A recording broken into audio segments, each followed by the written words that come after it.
Shalom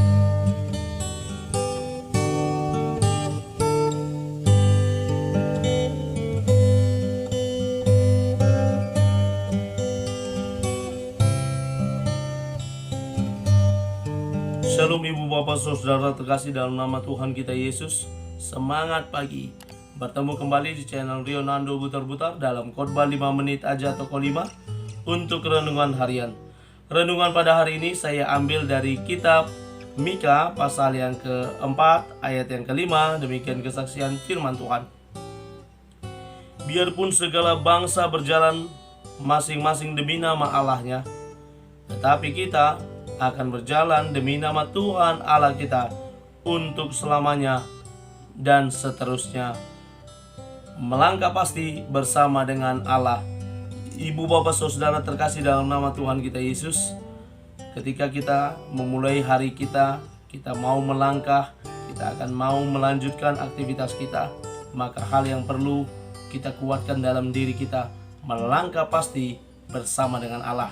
Karena ketika kita mau memberi diri kita, menyerahkan hidup kita, dan berserah kepada Tuhan, Tuhan menyertai, memberkati perjalanan hidup kita hari ini. Apapun yang kita lakukan, apapun yang kita jalani, dan kita doakan semuanya berhasil dalam nama Yesus, dalam nama Tuhan.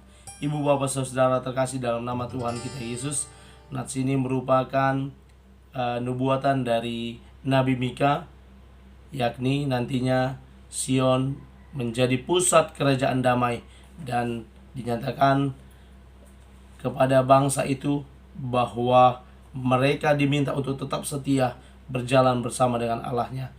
Situasi yang terjadi pada saat itu di mana bangsa Israel dan Yehuda ada dalam tekanan dari penjajahan Asyur dan Babel, dan kita tahu ada pemikiran orang-orang pada saat itu, bangsa-bangsa pada saat itu, ketika suatu bangsa dikalahkan, secara otomatis mereka merasa Allah mereka, Tuhan mereka lebih berkuasa dari Tuhan dari bangsa yang dikalahkan tersebut.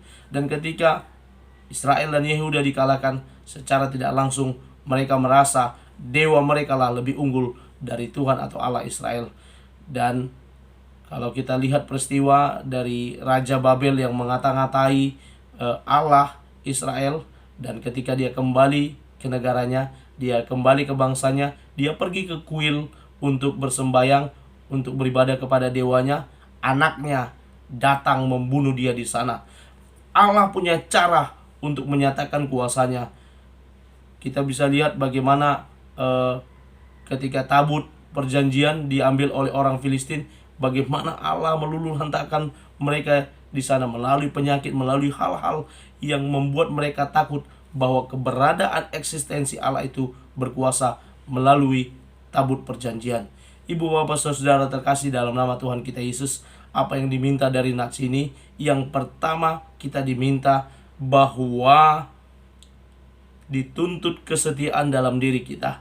Biarpun segala bangsa berjalan masing-masing demi nama Allahnya.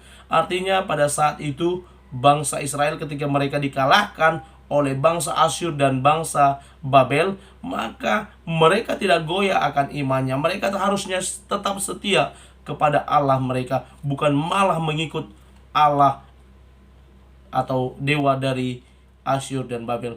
Diminta kita tetap berjalan bersama dengan Tuhan. Biar mereka berjalan bersama Allah mereka, tetapi kita tetap setia terhadap Allah kita. Yang kedua dituntut kepada kita, yakni iman yang teguh dan tidak goyah. Apapun situasinya, tidak membuat iman kita goyah dan teguh.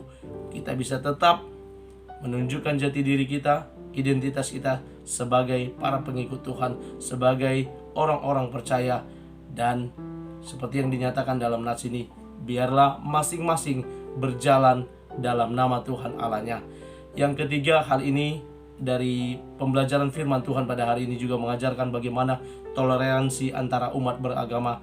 Mereka punya Allah, kita punya Allah. Mereka punya agama, kita punya agama. Mari masing-masing berjalan mempercayai apa yang dipercayai, mengimani apa yang diimani. Itulah yang namanya beragama, itulah yang namanya percaya kepada Tuhan. Sehingga kita tidak goyah, kita tidak teguh, bahkan tidak terjadi perpecahan di antara kita yang sebangsa, senegara, yang berbeda agama.